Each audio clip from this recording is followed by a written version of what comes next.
Good morning from Rita's Roost and the Quilted Chicken Farm. It's November the 17th and my birthday's all over with and done and through and my mail's run. Got one more mail call before we give away the quilt this afternoon.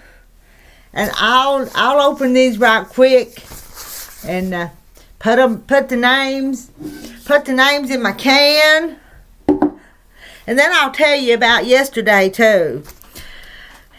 On my birthday, I had a little incident yesterday. But let's open this first. This is from Miss Wilda in Williamsburg, Virginia. And she said, Miss Rita, the birthday girl. But my birthday's over with. I'm not going to have another one for another year. But look here. Pedal to the metal. Let's see what this one is. And I got a couple more to show you too. Well, I always got a letter opener, but I think it's laying over yonder on the windowsill. I think's where my letter opener is. I ought to get it, but I'll just use. You know what I'm using? I'm using my seam ripper. There's my card. Well, can you see it? No, probably not. Light's kind of glaring on it. It's got a little chick.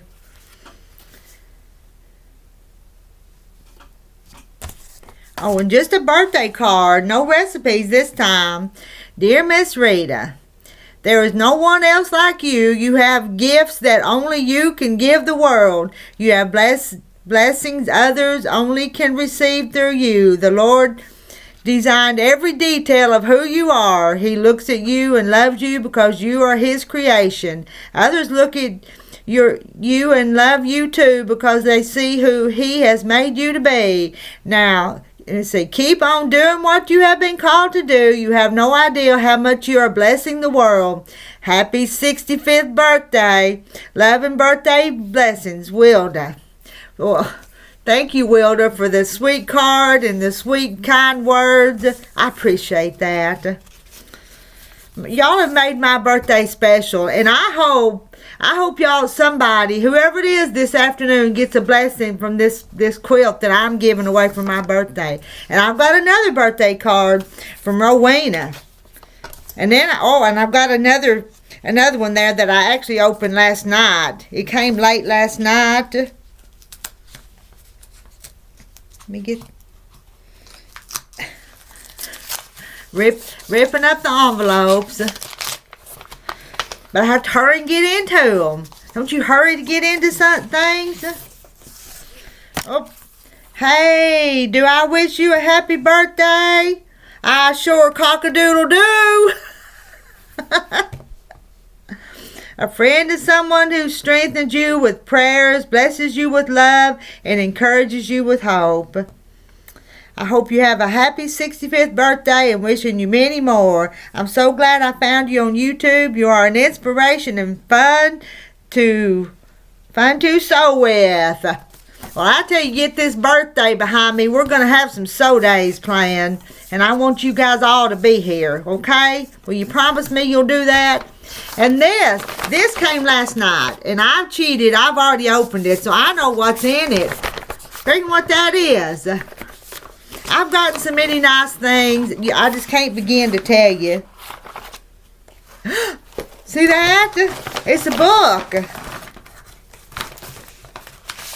It's a book, and it's recipes for acorn squash and Boston market squash casserole and a brown sugar pound cake with mahogany praline sauce. Oh my, I love brown sugar and pralines. That's gotta be good. And those come from Shannon in Blacksburg, Virginia. Shannon, Koene. And I'm going to show you that in a minute. You have to wait just a minute. The earth is full of the goodness of the Lord. Psalms 33:5.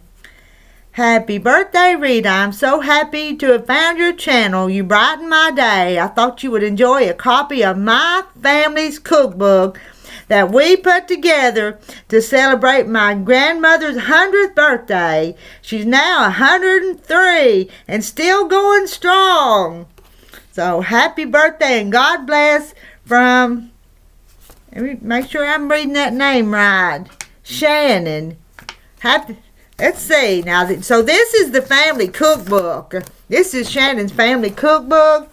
Cooking with the Rogers Family, 5th edition. Happy birthday, Granny. Ah, look at that. Isn't that sweet? Let's see. We've got to look at this just a little bit. Cooking with the Rogers Family. Happy 100th birthday, Granny. Copyright October 2020. Family Keepsake Cookbooks. And I see pictures of Granny.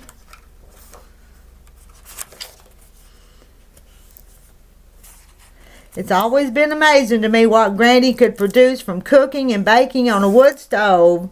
My grandma cooked on a wood stove. I never saw her use a recipe or a measuring cup. In fact, for the first edition of our cookbook, I followed her around the kitchen and tried to estimate just how much was a little of this and a pinch of that. She knew how the bread dough should feel when it had been kneaded enough. She could tell by sight how much tapioca it would take to thicken the cobbler. You just can't replace that level of expertise and experience with words in a book. It takes time, energy, observation, and a love of cooking and baking to develop those skills. Though she is no longer able to orchestrate meals on her own, she inspires all of us to nurture and love those around us, especially with our food. So it was happy 100th birthday, Granny. Show you another picture. Look there. She's snapping green beans and in her kitchen. Isn't that... I do like to read, and I like to read cookbooks too. Do y'all read cookbooks? I do. Oh me. Isn't that... that's going to be fun to read. I'm going to tell you one more quick story before I go. Yesterday the whole family came last night we had a pizza party for my birthday, which was yesterday. And the little boys got out of school, and their mom and daddy had some meetings, so they wasn't coming home real early. So I drove over and picked up the little boys. It was only 2 or 3 miles from here. It wasn't very far. But I got them, picked them up. The grandson Isaac said, "Can I practice driving, Mimi?" And I said, "No, not this time. You better let me." So I get in the truck and we start back home, and we're about a half a mile from my house, and there's this pretty long straight stretch. And I want you to know, while we were going down that straight stretch, and I don't drive fast. I'm an old woman. I poke along. A deer run out in front of us. It was a big buck because it had pretty good sized rag, and it hit the front right side of the truck. Now I was driving the bigger 4-wheel drive 3/4 ton truck, so it did some damage to it. But Lance, I'm thinking, what if I'd been driving my little old Colorado truck? That'd have probably hurt us then. We didn't have no airbags deployed, but now the truck's got to be fixed. And that was kind of what we call our good truck. We got the farm trucks, and then we got the good trucks, and that just happened to be the good truck. But that was the excitement I didn't want or anticipate on my birthday. It kind of put my husband in a bad mood because he thought it was my fault, but it wasn't my fault. I couldn't help that deer. It come out of this really brushy area, and it was just there before you knew it. I was putting on the brakes and the slowing, but we hit him, but it didn't kill him because I saw him run on across the road and jumped into the thicket on the other side, and the thicket was pretty thick, but I could still see them horns. So we didn't kill him. He probably hurt him a whole lot worse than it did us, but that was my excitement. Anyway, I got to get off here, and I'll see y'all this afternoon at 2 o'clock Central Time for the live drawing for the quilt, and everybody's name's in the can, and we're just going to have some fun. And I want some of y'all to come up on the panel, because my birthday's over. Now we're going to celebrate somebody else now. Who we going to celebrate now? We'll have to think somebody. I know some of y'all have birthdays, and I need to write them down and remember them, because they kind of go in one ear and over my top of my head sometimes, and I forget them. But anyway, I'll see y'all later. Bye. Love ya.